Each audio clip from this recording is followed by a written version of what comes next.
Hi guys, Mami Parkis here. Kamusta po kayo? Medyo matagal akong hindi nag-video. Matagal ba? Parang I think one day ago lang. Okay, so maraming salamat po sa lahat ng mga nanood ng ating vlog. So in today's video naman, magkakaroon na naman tayo ng tatalakayin at hindi namamatay ang issue at vlog tungkol sa isang topic. Wait lang guys. Ba yan? May ganun pa? Nag-open ako ng kasi magbabasa tayo ng comment, no? And mag-shoutout tayo, syempre mga ngamusta. So, good news po, pinuntahan ako ni Unilever. Binigyan po kasi ako ng isa sa ahente ng DCFE ng Unilever ahente. So, sobrang saya ko. Pumunta siya kahapon at actually, nag-print na ako para magkaroon ako ng account. Nag-ano na ako ng form. Ang dami namin pagka-print kasi pixelated yung nakasave sa kanya. So buti na lang nakaano tayo. Tapos pinagpasa niya ako ng para handa na rin ako if ever na mapupunta ako sa terms. Pinaghanda na rin niya ako. Kinuhanan niya na ako ng updated na mayor's permit and also the BIR. I don't know, binuhanan pa ako ng BIR. But it's totally okay. So marami kasing produkto sa Unilever ang kailangan ko dito sa store at kailangan ko talaga ng regular na magdi-deliver sa akin. So that is my personal one of my efforts na i-invite na agent, no? So nagpabisita talaga ako. So I just do hope, no? Hindi naman ako madamot, guys. Sabi ko nga sa inyo, binibigay ko sa inyo yung mga agents kasi hindi naman tayo mga magkakalaban sa negosyo.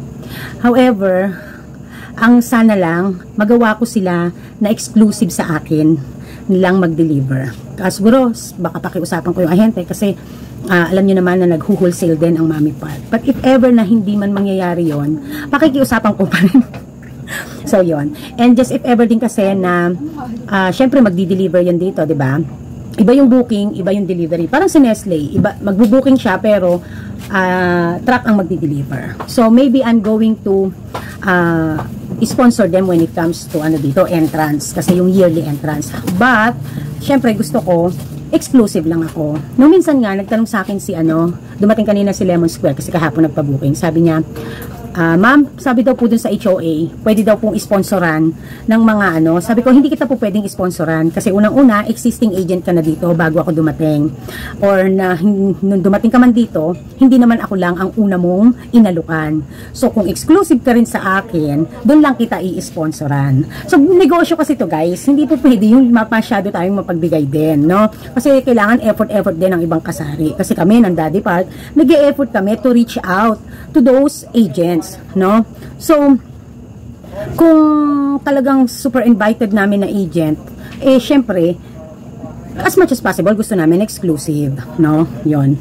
So, kaya naman, I just do hope, no? Kapag okay na may account na ako. And then, nilalakad na rin sa akin yung sa URC, baka puntahan ako Monday or Tuesday nung si URC, kasi diba, may ahenteng existing dito ng hindi pala URC, sorry, ni Task Force. Si Task Force po ang distributor, direct na distributor ni Lemon Square tuloy. Naghahalo-halo ni Jack and Jill, ni URC, no? Si Task Force.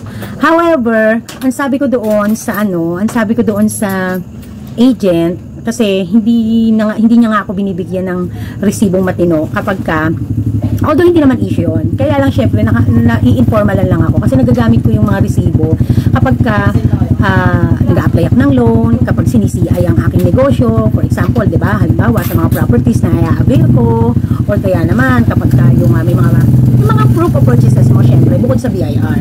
So syempre URC or Task Force is one of the good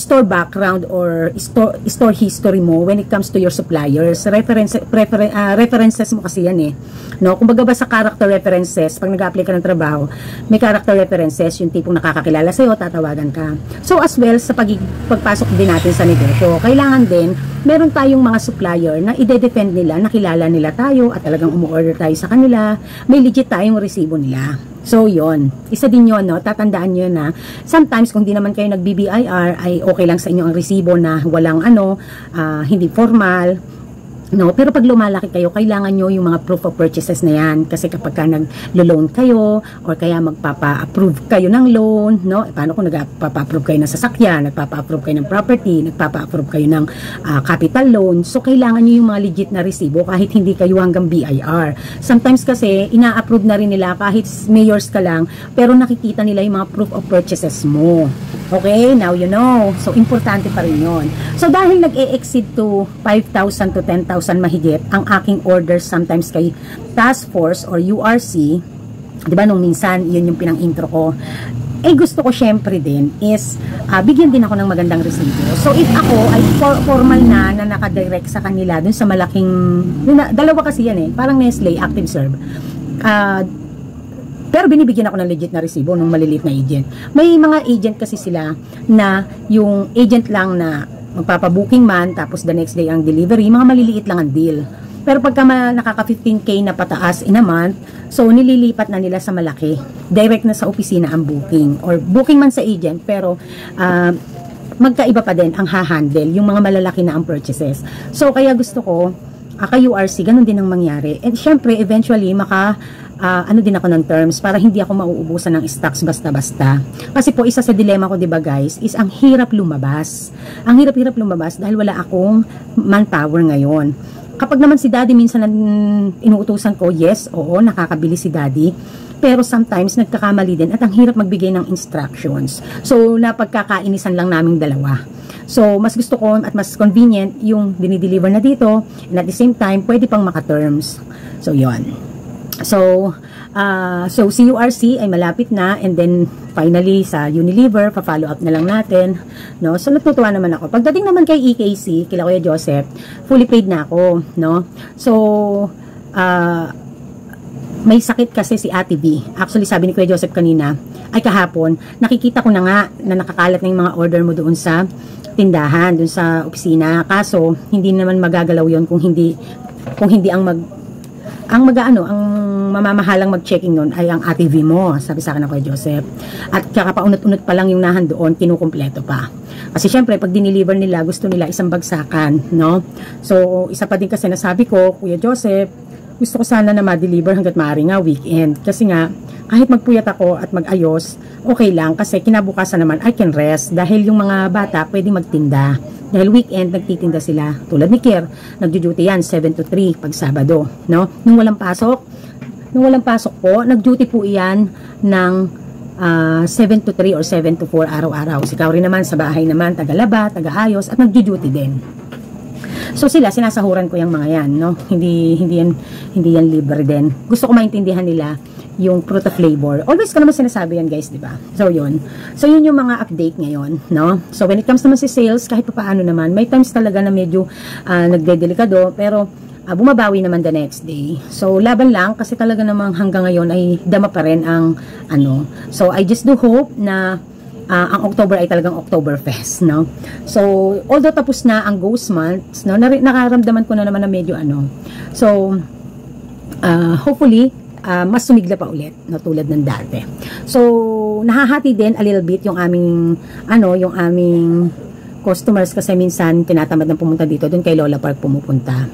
So, wala namang problema doon kasi sinusurrender din naman ni Lola Park ang sales, no? So, yan. So, yun yung mga update natin. And then, mag-shoutout na tayo, no? Ayan. So, importante sa atin yung mga ahente na yan kasi by December, alam naman natin, no? So, kaya pinaghahandaan ko. Okay. So, nag-deliver nga pala si Ace kahapon, umorder ako ulit. So, nag-deliver sila ng Monday or Tuesday. Nag-deliver din ng Friday. Ayan. So, mag-shoutout tayo sa ating last video. So, sabi ni Maria Maria Irene Redona 260, sabi niya, done watching Mommy Park, you're my inspiration talaga, silent viewer mo ako, but nasundan ko ang pagtitindahan mo from nangungupahan, napaalis at naghanap ng location. Okay, correct lang natin ang konti, but anyways, maraming salamat po, no, Ma'am Maria. Hindi po kami napaalis kasi may kontrata naman na binigay sa amin, kaya lang yung kontrata, it is like condo style, no? Napaka, naman nung apartment, Diyos ko Lord, no? Sobrang higpit na, As in talagang what? Na parang tipong de susi ka. So, hindi namin personality yon. Kaming lahat magkakapit bahay. Kaya nga lahat kami sabay-sabay kaming umalis. Kasi we could stay naman. It's just that we don't agree the contract. So, kaya hindi namin pinirmahan. And it says to the contract na if hindi namin pinirmahan, meaning hindi namin inaagrihan. So, that is why talagang nag-stick na lang kaming lumipat kasi we can get another place na worth yung upa kasi nagtaas din pa pati nang hindi naman nagkakaroon ng renovations. So kaya naman dahil yung aking mga kapitbahay, yung isa kong kapitbahay na cameraman ko at ang asawa ay online seller, meron na silang lupang nabili dito sa Willow Bend before pa. At ako naman ay merong Lumina that time. So nag-hope ako na makaka-move in na kami, siguro pinakamatagal na yung 1 year. That time, nung mag-move in kami dito ng bagong place. So, we decided na dito na lang mangupahan muna habang hindi pa makaya pang makapagpagawa ng bahay ng kapitbahay ko. And then ako naman, ay habang hinihintay ko sanang ma-moving in kami doon sa Lumina. And hindi nga nagkakaroon ng reconstruction. So, kaya, bigla ding nakita ko tong pwesto na to kasi I'm doing business, no? At first nga, sa Lumina ako nakaupa. But nalalayuan ako. So, kaya, lumapit ako dito sa negosyo. And then, until such time na nagpa-move kami ng another bahay na naman. Pero dito din ha. Doon sa may-ari kasi meron pa silang ibang property. Kasi, di ba we're planning na nga to buy car. Kasi fighter. Kaya naman, nalipat kami. Pero dito pa rin. Mas malapit. Dati kasi doon. Dito mas malapit na. Pwedeng lakarin lang. Hindi nakakatakot. So, kaya naman, hindi naman talaga kami pinapaalis. Hindi lang talaga kami nag-agree doon sa kontrata. No, siguro, we can say na parang, sige, parang ang dating, sige, tingnan natin kung a-agreean sila. So, yun yung disadvantage ng kasama mo ang may-ari sa, may-ari ng inuupahan mo sa isang compound o sa isang bahay or compound. Why? It is because hindi nila trip, yung trip namin, and then nagka-baby pa. Kami mga maiingay kami kasi nga, the reason nga kaya inupahan ko na halos lahat ng unit doon, it is because gusto namin, kami-kami na lang. Ayaw namin ng may iba pang uupa. Ang problema, lumipat na sila doon, yung totoong may-ari, yung anak. So, kaya, siguro, ganon, no? So, okay lang naman. Kasi, kami naman, may choice din naman kami na makakuha ng iba pang tirahan na mas worth kumpara doon sa itinaas ng kanilang renta, no? So, yun. Okay. So, yun, hindi kami napaalis, no? Ayan. At naghanap ng location for new store. Kahit maulan at nakarating ka dyan sa subdivision, napakatibay mo, mami. Natatash naman ako kay Ma'am Maria. Grabe, alam niya yan. Totoo yun, guys. Kami ng best friend ko, nung naghahanap kami ng uupahan, umuulan that time, hanggang sa tumambay kami doon sa isang tindahan. And then, nagulat kami na, buti na lang kakakwento namin, ay nalaman namin na yung kapatid niya ay may mga pinauupahang unit doon sa Lumina. Kaya nga sa Lumina kami muna unang natira. So, talagang nakamotor lang kami noon. No? Those times talaga, kasi nagmamadali na kami. Dahil ang hirap din sa part ko. Hindi katulad ng mga kapitbahay ko, ang unti lang ng gamit na i-move nila. Hindi katulad ko, ang dami kong kailangan i-sacrifice na ipamigay, ibenta, i-dispose.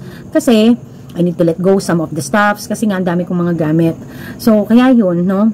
And doon ko na-realize talaga na kapag hindi ka pa talaga nakatira sa sarili mong pamamahay, wag kang magbibili ng kung ano-ano. So, kaya ako kapag nagkabahay kami, kung in God's grace, talagang as in literal, ayoko na. Pag umiidad ka na pala, ang gusto mo na lang talaga maaliwalas na bahay at walang maraming anik-anik. No? So dati sabi ka pa magbibili ng mga ganon, mga you're trying your best pa to be aesthetic. Pero ngayon, aesthetic in a way na minimalist. No? Yun. Ayan. Napakatibay mo lagi kang positibo sa buhay. Siguro kakagandahan kasi sa akin may anak. May nagmo-motivate sa akin. No, I'm not saying naman na kapag single walang motivations kasi meron namang mga single breadwinner naman ng pamilya. So, siguro kasi mas matibay or mas malaki ang parang mas maano ang motivation at inspiration ng isang nanay kapag kami anak dahil syempre may binubuhay ka. So kaya I need to be strong, no? Hindi ako pwede magpatalo sa aking emotional at saka sa kasi yung importante ang mental health. Ayan. Tapos, sabi niya, proud to say na fan nyo ako. Maiyak ako. Ayoko ng ganyan, na nakakarinig ng mga ganyan-ganyan. Natatatouch ako. Kasi, sino lang ba ako noon? Late ko lang naman na vlogger. And then, hindi naman din marami ang views ko. I mean, hindi rin naman ako masyadong basta kumikita dito. But I'm happy, no? Hindi ako nag-i-stop. gusto ko magkaroon ako ng trademark na kahit mahabang video, kahit kung ano-ano yung mga pinag-uusapan natin, na kahit paano learnings, nandiyan kayo. No, hindi ko akalain na meron pa palang marami sa inyo. Minsan yung iba hindi na lang kumikibo sa comment. Na up to the very first day na nag-vlog ako, nahandyan. So, I'm so happy. Thank you. Thank you, Maria, ha? Okay. May sari-sari store na rin po ako. Nagsisimula pa lang, naway na mapalago ko rin like yours. So, napakarami nating learnings na nagawa. So, I just do hope na natutunan mo yon, or natutunan mo naman, I mean, sana i-ina-apply mo. At kung hindi applicable, mag-go to plan B agad, no? Mas gusto ko din na magkaroon din kayo ng sarili nyong pagtuklas sa diskarte, no? Mas maganda rin yon na yung sarili nyong pagtuklas ng diskarte. So ako, ideas lang ako, guide lang ako, but not 100%. Kayo pa din ang masusunod sa negosyo nyo. Your business is your rules, and also kayo pa din, sa inyo pa din nakasalalay ang tagumpay. Okay? Sabi niya, from Team Waray-Waray, keep up the good work and always be an inspiration to other. Keep safe always, mommy, and take care yourself. Pahinga din pag may time. I wish. Gusto ko yata maiyak, guys. Ayoko mag-inarte dito. If there is only one thing I want to receive as a gift, is pahinga. Pahinga talaga. Sabi ko nga, if I'm going to have a day off, gusto ko talaga matulog lang, kumain, matulog, manood ng TV, mag-cellphone, matulog. Yun lang talaga. Kaya ayoko ng mga swimming, ayoko ng mga outing, ayoko ng mga kasi magpapagod lang din ako nun eh. It's not a rest. Yung mga outing na yun, I know for the kids lang yun. Kasi pag tayong mga tindera ganito, drain, gusto na lang talaga natin matulog, magpahinga. Dumadating talaga guys sa time na pag sa gabi, naiyak ako, sa sakit ng paa ko, sa sakit ng kamay ko, nangangati-ngati na minsan dahil sa sobrang punas-punas, ganyan. But I don't have a choice right now kasi wala nga manpower.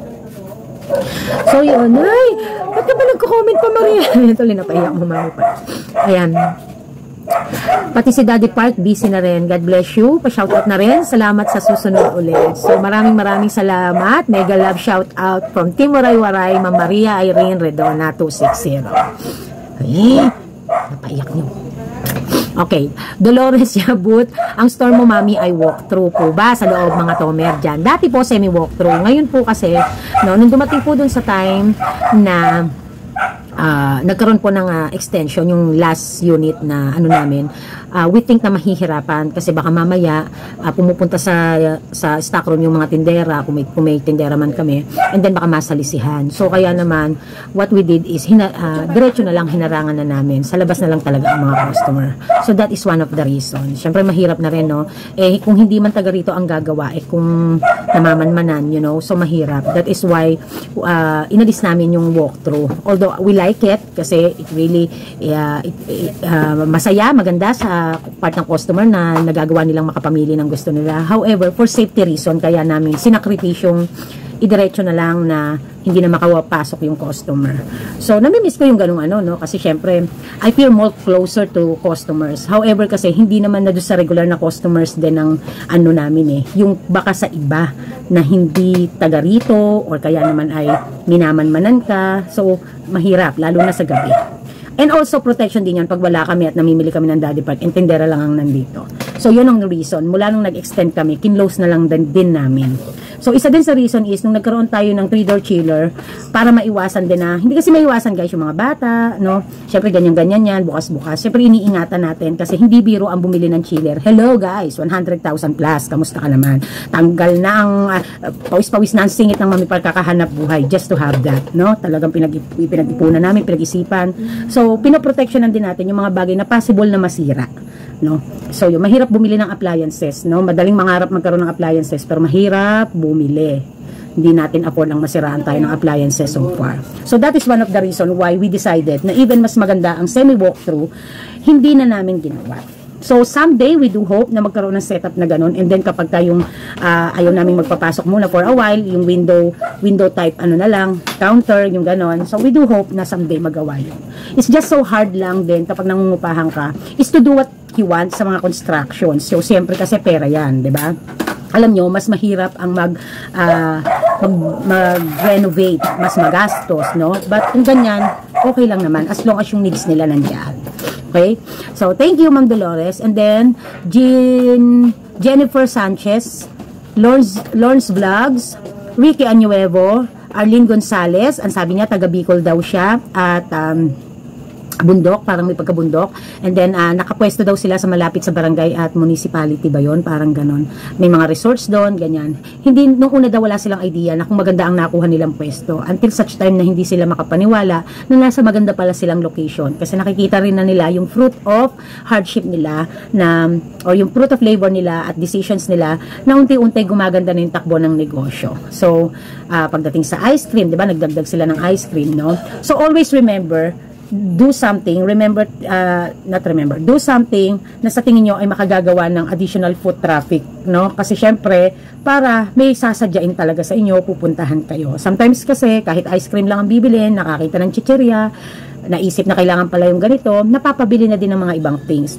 And at the same time, nakikita nila what you can offer more from your store. Kasi binibisita nila dahil kung ice cream lang ang kailangan, natalaw na may ice cream ka, makikita pa nila kung anong meron kang ino-offer. Diba? So yun yun. Kaya na-create yung salitang foot traffic, no? So, isa din sa mga style na maganda, no? Kaya minsan, no, ituloy natin ha. Nakakatuwa lang, Mami Pag, sa lugar naman uso ang wifi. Ayan. Meron daw siyang kita. Ang ganda ng kita niya. Okay, so may idudugtong kasi ako doon sa foot traffic. Okay, sabi ni Ellen Pilar, "Hi Mami Park, ginawa ko po yung unang advice nyo, magbaba ng price pero may tutubuin pa din. Mami, tama po ba na matuwa ako kasi sarado na ang isa kong kakompetensya dito? Ang ipokrita ko naman po kung di ako matuwa, pero may lungkot kasi sumuko na siya sa pagbibenta. Pero ako laban pa rin Mami hanggat kaya ko po. Yun din Mami Park ang advance ko, di sila nanonood ng About Sari Sari Store sa ideas. Kaya safe ka Mami, di sila nanonood. Salamat po sa sharing. Now dadagdagan ko pa ang mga product na mga magtataas po. Love you po." Ayan. Safe ka kasi hindi sila nanonood. Ako, kung mapanood nila, hindi ko naman sila kakompetensya. Ikaw, no? Pero safe ka na hindi sila nanonood. At yun ang advance mo. Very good ka dyan. So, when it comes to, yung sinasabi natin na, yung sinasabi niya kung natutuwa ba siya, kung para bang yung ipokrita naman siya kung di siya matutuwa. Siguro hindi naman natutuwa. Na-relief ka lang. Kasi isa sa talagang ating struggles, isa sa ating challenges is yung competitors. So, mabawasan tayo ng competitors is a big, part ng big break natin yan. Kasi syempre, hindi na natin, paano ba yan? Kasi yung ating target market ay mapupunta na sa atin na mga nananatili, 'di ba? So siguro hindi naman nating intention or hindi mo naman intention na matuwa, 'di ba? But it's a relief, no? It's a relief. So hindi rin ka ipokritahan, no? Unless magkaaway talaga kayo, meron talaga kayong personal na alitan, ayun, 'di ba? Yung iba pa nga buti nga na karma kaya ganyan. Yung iba ganun pa, 'di ba? So siguro dahil sa it's a relief to you, no? So don't feel guilty. Wala tayong magagawa. Kung lahat na lang ng kasi ay aanuhan natin, wala mangyayari sa atin, no? It's advantage to us, but syempre, nakakalungkot rin on the other hand. However, talagang gano'n ang world of business talaga, pati bayan din, no? And then, alam nyo, eto tip ko sa inyo, hangarin nyo na mapalitan ng ibang klase ng negosyo, yung hindi naman sari-sari store, ang paligid nyo. Why? Kasi, it creates foot traffic, no? So, sa akin, ang naging maganda lang dito kasi, eto butika, eto dentist, dati manok yan, tas ako groceries, halos nandito na lahat, gamot, pagkain, diba? Doktor. So, ibig sabihin, no, it creates foot traffic, no? And sometimes nakakatulong din na meron tayong kakompetensya, no? Kasi, doon natin nakikita na kung ano yung mga pagkukulang natin kasi nako-compare nila tayo. 'Di ba? May mga taong tulad na lang ng sabi din ni Feya Angeli Becodo, sabi niya, "Mami, ano po ba dapat gawin kasi palagi na lang akong kino-compare doon sa kabilang tindahan. Minsan nakakainis na din." So mas maganda pa din, ang meron tayong kakompetensya, no, na kahit papaano ay at least nalalaman natin kung ano yung pagkukulang natin at kung ano pa yung mas gusto ng customer kasi may kinukumparahan. Kasi kung ang alam lang natin is tayo lang ang feeling natin ay okay na yung ginagawa natin, we will not realize it until na magkakaroon tayo ng kakompetensya, no? So nung ako napunta dito, siguro yung mga kakompetensya ko, ang dami ding na-realize sa buhay. Why? Kasi marami akong mga bagay na ginagawa at pag-handle sa negosyo na hindi nila ginagawa. So kaya ang tao nahati ang puso, nahati ang damdamin, nahati ang opinyon. And that is why it is a calling, an eye-opening, no, sa mga kasari na na masyadong naging kampante, na hindi nila akalain na may nag-exist na kalaban, suddenly nakita nila yung kanilang mga pagkakamali. So maganda rin yan. Aside from it creates foot traffic, is also you will realize what is lack to you. Doon papasok yung matututukan dumiskarte. Kasi maraming mga negosyante dahil sa walang kakompetensya masyado, feeling hindi sila magkakaroon ng problema someday, no? Sila ang option. Naging kampante, naging relax, no? So okay lang yan, huwag kang mainis. You have to be thankful and grateful kasi may nangyayaring ganyan. At least kung kino-compare ka, you can do better. Diba? So, ganun lang yun. Lagi nyo tatandaan, kapag may mga negative things na kakompetensya, pagtaas ng pambilihin, mga pasaway na customer, lagi iyang may kaakibat na changes. Lagi iyang may kaakibat na diskarte. So, para hindi ka din lulugo-lugo, para hindi ka din yung nakatulala ka lang sa langit na akala mo ikaw ang lahat na lang ng kailangan. Di mo alam. Marirealize mo yung bagay na yun.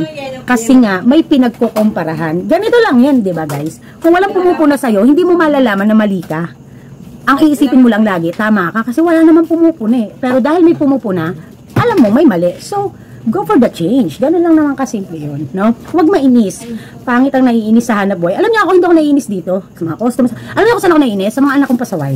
Honestly speaking. Yan lang ang mga nagbabad trip sa akin. Pag mga teenager na, no, mga anak.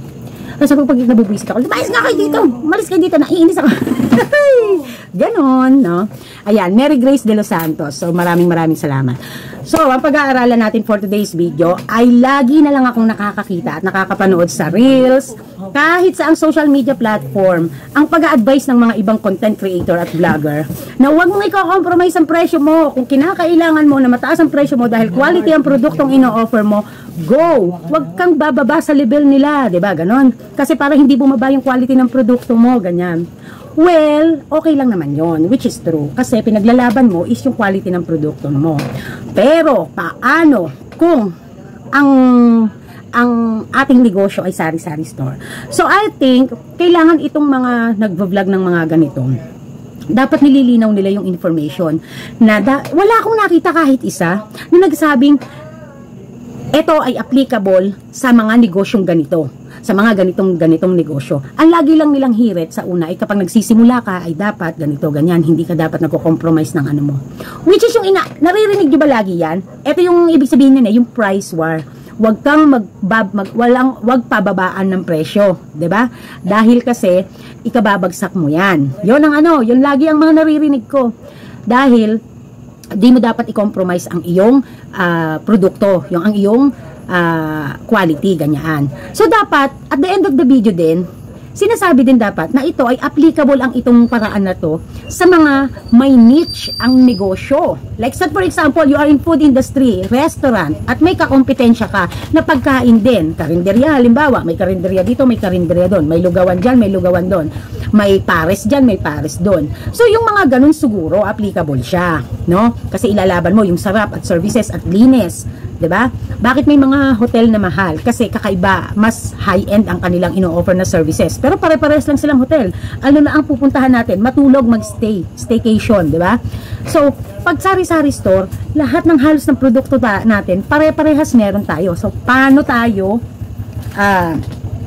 natin i-apply 'yon? So, hindi natin basta ma-apply 'yon. But I am not encouraging you to go into price war kung hindi nyo rin lang namang kaya at hindi mahaba ang PC nyo. Ever since sinabi ko sa inyo yan, nakikipag-price war lang ako kung kinakailangan. Kung hindi ko ginagamit.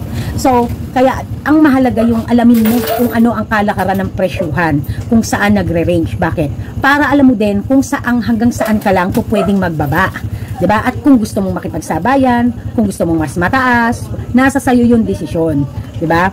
Kasi nga pare-parehas lang meron tayong magic sarap, pare-parehas lang tayong may kape, pare-parehas lang tayong may sabon, pare-parehas lang tayong mga sari-sari store. All the basic needs is nasa ating lahat, tapos may kakompetensya pa. Ngayon ang tanong, ano ang magiging pagkakaiba mo or magiging ano mo? Presyo ang pinakauna dyan. Presyo at ang serbisyo. Honestly speaking, una ang presyo, saka pa lang ang services. No? Saka pa lang yung good service. That is the truth, no? Sa tagal ko sa the direct selling when it comes sa ganitong klaseng ng negosyo at sa klase ng paninda na merong ano, sa sari-sari store, ang na-discover ko, unang i-consider ay ang presyo. Pangalawa, ang good service. So, ilan-ilan lang sa mga customers ang ipipilit nilang hindi bumili doon sa mura kung napakasama ang ugali. Ilan-ilan lang yun. But marami sa atin ay i-compromise ang mainis sa tindera pero mura ang mabibili. But wala naman akong nakitang ano, ayoko magsalita. So, ang naging laban ko din kasi dito, naging mababa ng konti ang presyo ko and then maganda ang good service. I'm not saying perfect kasi ayoko din magpaabuso.